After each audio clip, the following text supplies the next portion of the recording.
Hello everyone, welcome back to Guide Up. In this episode, I'm going to guide you on how to get $100 7-Eleven promo code.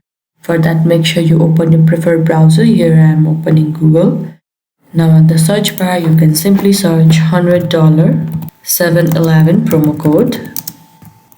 Now here you will be seeing various websites where you can get your 7-Eleven promo codes. For this video, we are going for Retail Me Not.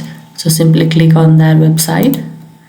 Here you can see various codes from $15 off to $10 off and many more. So for this video, we will go for the first one, $15 off, which will simply expire in 2 days. So you need to use the code before 2 days.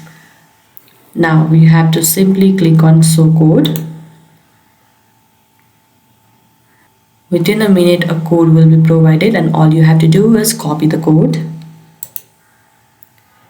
After that, use this code while you check out from your 7-Eleven before purchasing your order. Make sure you check out other websites too for various coupons and promo codes. I hope this video was helpful. Don't forget to like this video and subscribe our channel Guide Up. Thank you.